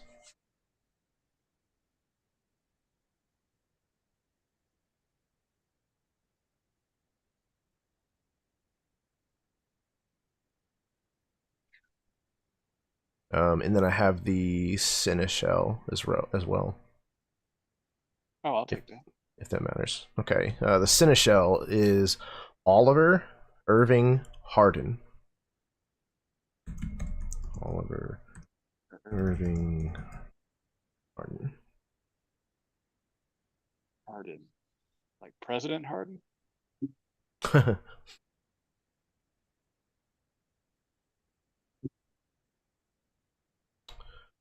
Cool. That's enough Perfect. that I can Good. work with. I also have an adversary. Oh yeah. How many Yes. dots does yours have? 2. 2. Okay. What does that equate to? And Ancilla. Ah, okay. So a peer. Yes. Interesting. Okay. Probably a competitor hound. Ooh. Uh, All right. Maybe even like a counterpart for the Anarch movement, Ah, okay. because I have been known to bust some Anarch heads or two. Okay. Okay, cool. Yeah. That makes really good sense. Especially with you kind of leaning into that kind of cop archetype, I definitely could kind of see an antithesis to you kind of formulating. It would be kind of cool. Oh yes, that is an excellent sheet. Yeah, I made saw that that you dropped chat? that. I'm downloading that right now. Jose, you're a champion. Yeah, that's an excellent sheet right there. The Yeah, I'm cheat sheet? forgetting. Cheat sheet. There's a printer-friendly Brilliant. one too that you can get on the World Darkness site, Jeremy, if you want to look Okay. for it. Yeah, I'll probably track that down. This is brilliant. It'll Oh be God. hugely helpful. You're getting old, Jason. Stop that. Yeah, I know. Dude, I just turned 44. Like, I hear you. Loud and Yeah, clear. 43 here a couple Yeah. days ago. So yeah, It's not rough. old, but starting to feel the mileage. Yeah. Without a doubt. Ready for a wheel to fall off at any moment. Hopefully not. I need to get Yeah, 25 knock on years. wood. So I had a quick question because I know in some other places they're not as bad when it comes to like dim bloods and Katos. How are they here with Katos? Caitiff, not so much. It's really the thin bloods that catch the brunt of it, unless Jeremy wants to like have a clanless bias. Yeah, Don't the get me thin wrong, I'm bloods. gonna hide it anyways, but I was just curious. Yeah, for sure. Would we know? Is the Ooh, question. good question. That's a very I good know question. Renee would know, but I don't know if anybody else would know. It's more of a question of like you see me do things, and if you wonder is he something else or not. That's the more of the question. Well, I Because have I got the suspect flaw, so I have an exclamation next to Caitiff, where I've got you. So Jose, if you have do you have the link where you got that cheat sheet from? Nick in the chat is It's on asking the- if you can get that in the. It's on that their is on website. the World Darkness site, I'll yes. I'll write the website on the chat for them. Okay, you're perfect. Thank you, man. Appreciate that.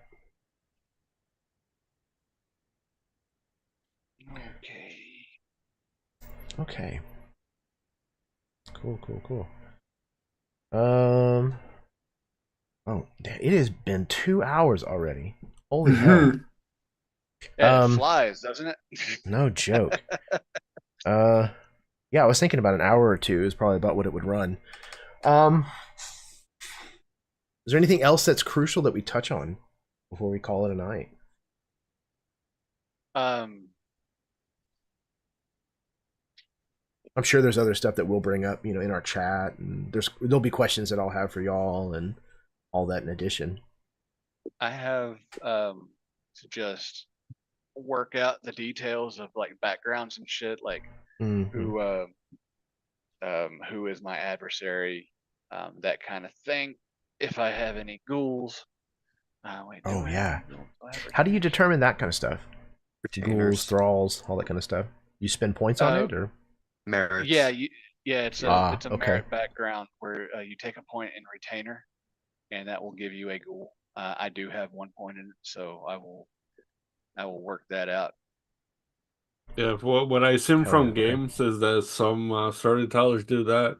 Some other ones they make you either use resources or blood, since you got to keep people happy some way. So it's really up to the storyteller. Okay. Perfect. Yeah, if you have anything like that, definitely please include them whenever you send me like your PC connection, in-PC connection, all that kind of stuff. So that way I can work it into my like stable of NPCs and stuff. Or if you want to try to create one together, and possibly might, because I have like a couple of NPC ideas for people that I would like to see pop up in the game, but they don't necessarily have a place yet. So if you want help coming up with something like that, then you get with me and we'll make it happen. Cool. Cool. And good. just for my notes, we've agreed on just the chase of 1, or did we up that at all? Wait, Chase? Chase was like, Yeah. I think it was really high, 5. wasn't it? Yeah. Chase was 5, Lean was 4, and then Portillion was 1. Oh wow, where did all those points come from? Well, I gave him 3 points for my turning in my Haven merit for 3 experience points back, and I donated those. Yeah. Okay, so we got 5 in Chase. How And many then in we Lean? had 4. Those are my 3. My 3 points plus the one we got to start with made it 4. Then we took the 4 that we got for the 4 characters in the coterie and put those into Chase. That made that 5 from the 4 that we started with. And we didn't put anything into Postillion. Okay. Then I'm gonna spend my last 2 points on Portillo to Portillion And, to make that a 2. And that will be all 35. 2 points would make it a 3, no? No. Yeah, it starts we at 1. Starts at 1. I thought we only started with a 1 dot of Chase. Oh. When you look at the thing, it tells you everything you start with, but whatever is needed, you start with a 1. So Right. You get the points from deciding what like kind of coterie we are, right? We went with the Veem, or did we choose something else? No, that's the one we went with. Okay, so that one only gives us the 1 in Chase. In Chase. Oh, okay. Okay, so you're Okay. making our Postillion 2, and then our Lean is actually a 3, Okay. not a Yes. 4. Okay. My mistake. so Okay. where's our feeding at right now? Well, with a Chase of 5, feeding in 2, our right? yeah, it's like a 2. Yeah. Okay, Now then that's I need- just in our domain. If we're hunting, Yes. there's a good chance we're not going to be in our domain a significant portion of the time. So just keep that in mind. So, Oh, yeah, Jeremy, is for there anything you want to ask us? I don't think I have anything that's formulated into a full question just yet, but I know that I will have them. So I definitely will come to the group. Either if it's something that I think all of you should answer together, I will come to just the group chat, and if not, I'll just reach out individually. But yeah, this Okay. was huge. Just even hearing all of you guys talk about the different terminologies and like establishing things like the tenants. That gives me a ton of guidance and materials to kind of start filling in a lot of the cracks in my knowledge, which is amazing. Because I will lean pretty heavily into just the storytelling aspect of things and hope that, you know, I understand enough about the mechanics and or that you can support my lack of knowledge of the mechanics to make it happen. We've us 4 have put a fair number of sessions under our belts together at the Which is same perfect. table. And we seem to gel really, really well together in this setting. So I think that Good. we will be able to like support you there, man. Hell yeah. I'm thrilled. I know I speak for all of us when we say we're really looking forward to this. This is going to be great. Oh yeah. I hope so. Okay. Man, I'm super stoked. Like, I have ideas for characters and encounters and all kinds of crazy things. So I'm absolutely Would you like amped us for to this. send you would you like us to send you a copy of our character sheets at any point, or is that? Yes, absolutely. I don't normally ask with D&D, but I think with this, because there's so much about your character's individual tenets, nemesis, all of that kind of stuff, I think that that's going to be hugely helpful to have on file for me. Okay. Then Yeah. I've got the PDF filled out on this app here, and I can send you a copy of that. Yeah, for the end of the night. It's no biggie. Awesome. Hell yeah. I'd appreciate that. Yeah, man, thank you. Definitely looking forward to it. And you always bring good, like, great games on. Like, I think this is gonna be easy for you. Like, once you do it, you'll get into it. Yeah, I'm a big proponent for learning new systems anyways, and just stumbling my way through it. There's a lot of a lot of games on this channel where that has been the case, but that's the way that I learn best. Sitting down with a book and reading it is not how I learn a system. So Yeah, I figured, you know, if all of you are comfortable broadcasting this and putting it on my channel, then this would be an experience that people who are going through the same thing that I am might come here and be able to learn something. So, as well as hopefully be entertaining. So that's a win. Another thing too is, like, if you're good at improv, this game's gonna be great for you, because you gotta do like improv a lot, because things just end up happening at the moment. Oh sure, yeah, I it- can see that. Yeah. Yeah, man, I've got no problem with you streaming it onto your channel. That's Yeah, no big so- deal on my front. Awesome. Hell yeah. Yeah, Cool. Well, thank all of you very much for your patience with this, and for kind of holding my hand through a lot of the terminology and explaining things to me. I'm, like I said, I'm super pumped about this game. I'm really looking forward to kicking this off. If anybody happened to tune in and watch this, thank you very much. If you are watching live or at some point down the road, it is deeply appreciated. Do all the stuff that YouTube likes to see. Hit the like button, share, subscribe, all that kind of stuff. You can find links Hit that bell. for all kinds of stuff where you can find me. Coffee, StartPlaying, my drive-through store. You can go check that kind of stuff out if you'd like to.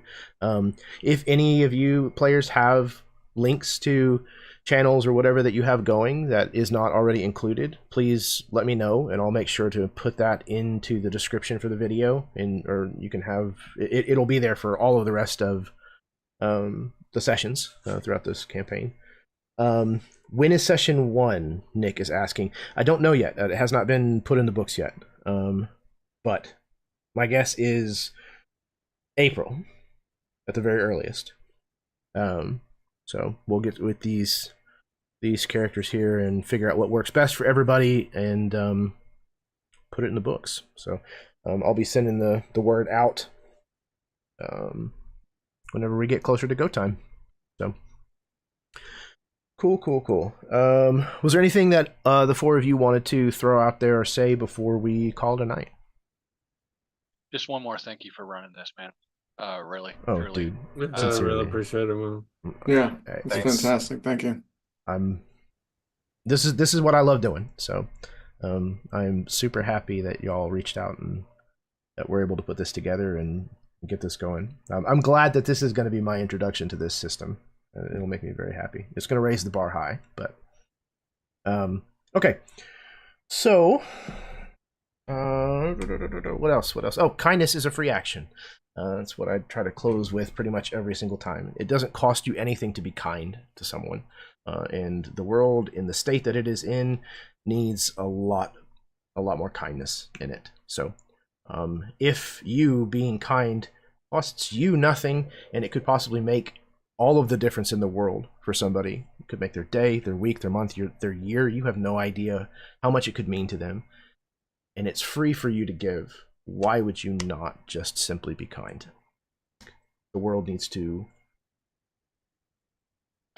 be nice. So go out there, be kind. All right. Until next time, may your dice roll high and your snacks always be within reach.